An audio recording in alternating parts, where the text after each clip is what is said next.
जैसे मैंने कहा कि आयुर्वेद एक जीवन का वेद है। पुराने समय के अंदर आयुर्वेद के द्वारा ही लोग हेल्दी रहते थे, जड़ी बूटी का सेवन करके बीमार गिरने का प्रश्न कम था। लेकिन आज की तारीख में रॉ हर्ब जो है वो भी बहुत सेफ नहीं है। इसका कारण है कि सारी धरती पोल्यूटेड है। कहीं पे भी पेड़ उगेगा तो उसके अंदर टॉक्सिन वगैरह आता है। इसीलिए वैदिक श्योर के अंदर जो भी प्रोडक्ट है मॉलिक्यूल बेस्ड प्रोडक्ट है, यानी कि प्योर एक्सट्रैक्ट को डिराइव करके प्रोडक्ट बना है, यानी कि प्योर फॉर्म में आपको मिलता है। तो अल्कोकेल जो प्रोडक्ट है इसके ऊपर थोड़ी सी कहानी हमको समझनी पड़ेगी। हर आदमी अपने जीवन में चाहता है, सबसे पहली चीज चाहता है वो कि मैं कभी बीमार न गिरूं, मैं जल्दी बूढ़ा नहीं होना चाहता और मैं लंबी उम्र जीना चाहता हूं। ये तमन्ना हर किसी की है। अगर सोचने से कि मैं लंबा जीऊंगा, मैं बीमार नहीं गिरूंगा, मैं जल्दी बूढ़ा नहीं होऊंगा, ऐसा सोचने मात्र से नहीं होता है। लेकिन ऐसा तब होता है जब कोई यूनिक चीज हमारे पास है जिसके आधार पे हम ये कह सकते हैं। इसलिए हमारे पास एक ऐसी रिसर्च बेस्ड प्रोडक्ट होनी चाहिए जिसके कारण ये हमारी इच्छा पूरी हो। तो अगर कोई भी बीमारी के जड़ में जाएंगे, मान लो कि किसी को कोई प्रॉब्लम है, जैसे एग्जाम्पल के तौर पे किसी का वजन नहीं बढ़ रहा है, तो वो हमको पूछे कि वजन क्यों नहीं बढ़ रहा है, तो समझो हमने जवाब दिया कि भाई लीवर ठीक नहीं है इसलिए वजन नहीं बढ़ रहा है। तुरंत दूसरा सवाल आएगा कि लीवर क्यों ठीक नहीं है। अगर उसका भी जवाब दिया तो फिर एक सवाल आएगा, उसका भी जवाब दिया तो फिर एक सवाल आएगा। हर आदमी डॉक्टर के पास जाता है, डॉक्टर को पूछता है बताओ भाई ब्लड प्रेशर क्यों हो गया, बताओ लीवर क्यों खराब हो गया, बताओ आर्थराइटिस क्यों खराब हो गया। डॉक्टर कभी बताता नहीं है। वो कहता है इसमें पढ़ो मत, क्योंकि उसको भी मालूम है जैसे ही वो बताएगा आप दूसरा सवाल पूछोगे। ऐसे सवाल का सिलसिला कभी खत्म नहीं होगा। इसलिए कभी भी कोई भी डॉक्टर कोई भी बीमारी के बारे में पेशेंट को एजुकेट नहीं करता है। वो पेशेंट को रिपोर्ट निकालने कहता है, जो भी इलाज है वो रिकमेंड करता है और आपको उसको फॉलो करना है। लेकिन हम आपको बताना चाहते हैं कि बीमारी होती क्यों है। अगर आपको ये पता चल जाए बीमारी होती क्यों है तो आप बीमारी से बच सकते कि नहीं? डेफिनेटली बच सकते। उसके बाद अगर बीमार है जो आदमी, उसकी भी वजह अगर आपको मालूम पड़ जाए तो आपको क्या किसी को पूछना पड़ेगा कि इसको मैं कौन सा प्रोडक्ट दूं? अगर वजह बीमारी, हेल्दी रहने की वजह, बीमार होने की वजह पता चल गई और जिसका प्रोडक्ट हमारे पास है, तो कोई क्वेश्चन नहीं उठता है कि इसको फोन करो उसको फोन करो और पूछो कि मैं इसको क्या दूं। कि बीमारी की दवाई अलग अलग होती है, हजारों बीमारी हजारों दवाई। लेकिन जब हम रूट पे जाए तो रियलिटी ये है कि आपका शरीर जो है वो सेल से बना है। अगर सारे सेल्स हेल्दी है, बीमारी का मूल कारण कंट्रोल में है, तो आप हेल्दी रहोगे। और मूल कारण पे जब वर्क होगा तो ही वो बीमारी पे आपको फायदा होगा। इसीलिए मेरी बात को ध्यान से सुनो और कोई फोन करके मत पूछो किसी को कि ये बीमारी में क्या देना है, वो बीमारी में क्या देना है।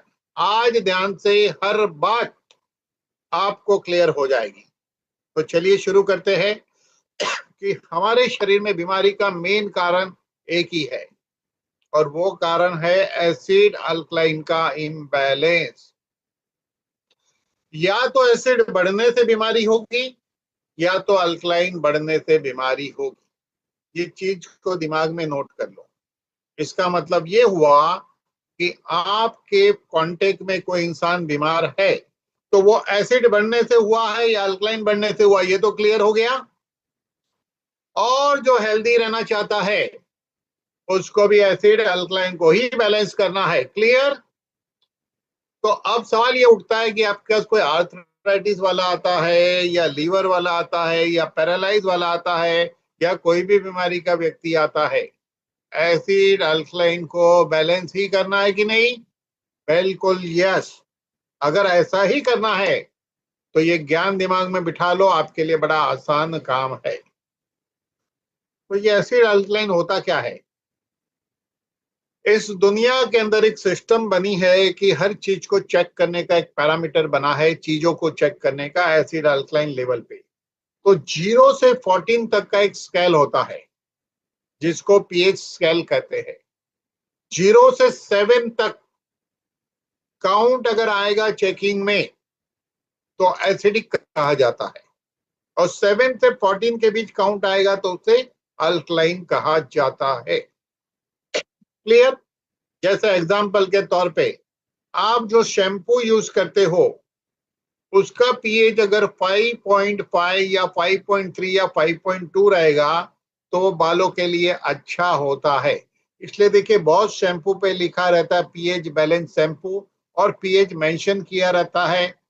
अब इम्पोर्टेंट ये नहीं है कि आप कितना महंगा शैम्पू यूज करते हो, अगर उसका इंग्रेडिएंट महंगा हो, प्रोडक्ट महंगा हो, लेकिन पीएच बैलेंस नहीं रहेगा तो बाल झड़ते हैं।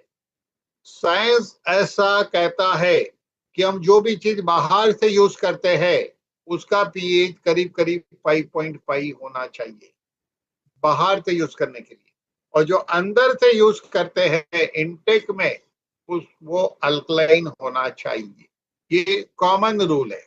अभी कोई भी चीज का चेकिंग 7 के बिलो आया तो उसे कहते हैं एसिडिक, 7 के ऊपर आया तो उसे कहते हैं अल्कलाइन कहते हैं। क्लियर?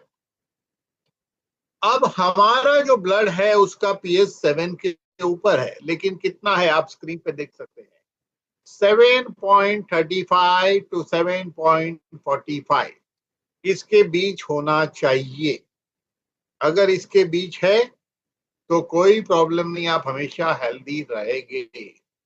लेकिन ये स्क्रीन पे ध्यान से देखिएगा आप ये ग्राफ को, ये 7.35 जो मैंने आपको कहा है, इसको एक्चुअली जब रिपोर्ट आता है तो पॉइंट के बाद 3 डिजिट में आता है।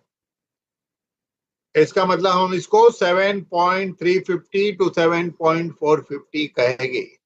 अगर ये 7.330 होने पे भी प्रॉब्लम शुरू होता है, 7.300 पे भी प्रॉब्लम शुरू होता है, और 7.140 होने पर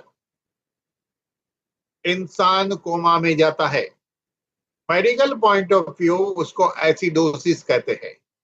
कोमा में जाने का ये एक कारण है, लेकिन यही एक कारण है ऐसा नहीं है।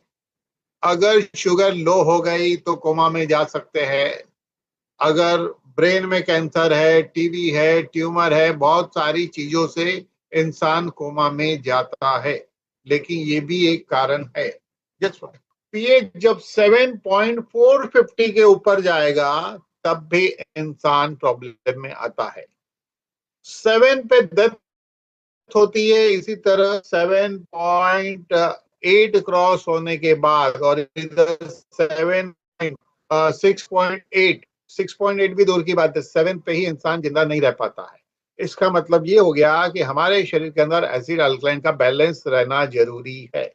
अगर ये बैलेंस बराबर है तो कोई प्रॉब्लम नहीं है, लेकिन कभी एसिड बढ़ जाएगा तो कभी अल्कलाइन बढ़ जाएगा, कभी एसिड बढ़ जाएगा, अल्कलाइन बढ़ जाएगा। ये बॉडी में होते रहता है। आपके बॉडी में एसिड बढ़ सकता है, अल्कलाइन भी बढ़ सकता है, बढ़ते घटते रहता है। लेकिन कुदरत की ऐसी एक सिस्टम है, कुदरत की एक बफर सिस्टम है। टेक्निकली हम इसको कभी ट्रेनिंग में 3-4 घंटे की ट्रेनिंग में एसिड अल्कलाइन का बॉडी के अंदर घटना कैसे होता है हम सीखेंगे। अभी हमको बेसिक सीखना है। तो बॉडी की एक बफर सिस्टम है कि जब एसिड बढ़ गया बॉडी के सिस्टम, तो उसको बफर सिस्टम के जरिए उसको बैलेंस कर लिया जाता है। अल्कलाइन बढ़ गया तो बैलेंस कर लिया जाता है। वो आगे हम देखेंगे, कार्बोनिक एसिड और वो सब चीज है, वो हम बाद में टेक्निकली नेक्स्ट कोई डिटेल ट्रेनिंग में हम देखेंगे। तो जब हमारा पेज मेंटेन है 7.350 टू 450 के बीच तो हम हेल्दी रहते हैं। और इसको मेंटेन करने के लिए बॉडी के सिस्टम रोल प्ले करती है, बॉडी में बॉडी के केमिकल यूज होते हैं। लेकिन जब एसिड और बढ़ जाता है तो समस्या पैदा होती है। तो एसिड बढ़ता क्यों है? एसिड बढ़ने की मुख्य वजह दो ही है। पहला कारण एसिड बढ़ने का है कि स्ट्रेस, स्ट्रेस यानी तनाव। अब ये तनाव क्या है? आप एक ट्रैफिक के अंदर अटके हो, भीड़ बहुत है, टाइम बहुत लग रहा है, गाड़ी फास्ट आगे नहीं जा रही है, आपके अंदर एक हलचल होती है, आप बेचैन हो जाते हो, आप दुखी हो जाते हो, आप इरिटेट होते हो। इसी कंडीशन को स्ट्रेस कहा जाता है। जब इंसान स्ट्रेस में आता है तो वेगस नर्व हाइपर हो जाती है, और वेगस नर्व हाइपर होने से स्टमक के अंदर हाइड्रोक्लोरिक गैस्ट्रिन पेप्सिन ये एसिड ज्यादा बनता है, और पेनक्रियास एंजाइम कम बनाता है जो एक्चुअल एंटासिड है। तो बॉडी के अंदर एसिड बढ़ने की एक वजह। दूसरी वजह यह है कि हम खाना खाते हैं, ऑलमोस्ट 98% फूड हमारा एसिडिक होता है, ऑल कुक फूड एसिडिक। तो एसिडिक फूड और वेगस नर्व के हाइपर होने से एसिड, इसलिए बॉडी में एसिड बढ़ता है। ज्यादातर डिसीज लोगों को देखोगे तो एसिड बढ़ने की बीमारी ज्यादा है। कितनी है? 85% बीमारियां एसिड बढ़ने से होती है, 15% बीमारियां अल्कलाइन बढ़ने से होती है। अब जब एसिड बढ़ जाता है तो ब्लड अपना पीएच मेंटेन करता है, बॉडी के मिनरल्स और केमिकल यूज होते हैं। उसके बाद नेक्स्ट लेवल पे भी एसिड ज्यादा है तो सेल्स के थ्रू उसको अल्कलाइन मिलता है। उसके बाद भी एसिड ज्यादा है तो हमारे शरीर के अंदर kidney and lungs acid alkaline को बैलेंस करने का काम करते हैं। जब वो भी बैलेंस नहीं कर पाए तो बॉडी के अंदर एक चमत्कारिक घटना घटित होती है। हमारा शरीर फैट सेल प्रोड्यूस करता है, और फैट सेल का काम है एसिड को स्टोर करना, यानी मोटापा एक्चुअली एसिडिटी है। लेकिन अगर फैट सेल नहीं बने और इंसान को हाइपर एसिडिटी फील हो रही है, चेस्ट बर्निंग या एसिडिटी फील हो रही है, जिसमें लोग एंटासिड वगैरह खाते हैं, तो अगर फैट सेल नहीं बना तो एसिडिटी हो जाएगी। अगर स्टमक में एसिड नहीं रुककर एसिड आगे निकल गया तो क्या होगा? डियोडेनल अल्सर हो सकता है। एसिड वहां पे भी नहीं रुककर छोटी आंतड़ी में चले गया तो आईबीएस। यही एसिड वहां न रुककर बड़ी आंतड़ी में चले गया तो कॉन्स्टिपेशन।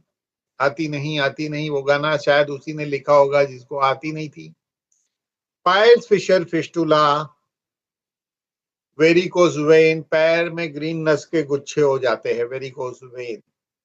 इसके अलावा लो ब्लड प्रेशर, जब ये आर्टरी पे इसकी इफेक्ट होगी तो आर्टरी की इलास्टिसिटी कम होने से हाई ब्लड प्रेशर, और जब ब्लड के अंदर एसिड बढ़ जाता है तो ब्लड में कोलेस्ट्रॉल बढ़ना शुरू होता है।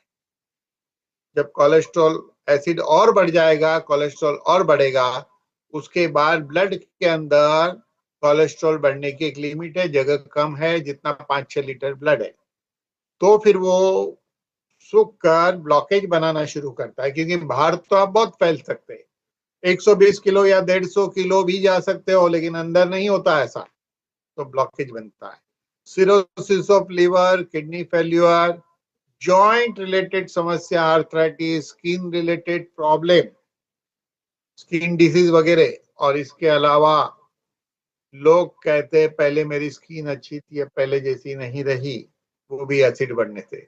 स्काल्प पे अटैक करेगा तो बाल जाने शुरू होते हैं। ये मैंने बहुत शॉर्ट में आपको बताया। इसी तरह अल्कलाइन बढ़ जाएगा तो लूज मोशन, ब्रेथलेसनेस है, या कुछ ब्रेन रिलेटेड डिसीज का होना, लंग्स में पानी भरना, ऐसी अलग अलग समस्याएं होती है। हम लोग जब डिसीज वाइज ट्रेनिंग में जाएंगे तो मैं आपको कैटेगरी वाइज बताऊंगा कि अल्कलाइन बढ़ने से एग्जैक्ट क्या बीमारी होती है, एसिड बढ़ने से एग्जैक्ट क्या होती है। अभी हमको ये समझना है कि सारी बीमारी की जड़ एसिड अल्कलाइन इम्बैलेंस है। तो अब दुनिया के अंदर 90% लोग हेल्दी एंड अनफिट है, यानी कि उसको ऐसी कोई बीमारी नहीं है जिसके लिए उसको रोज दवाई खानी पड़े।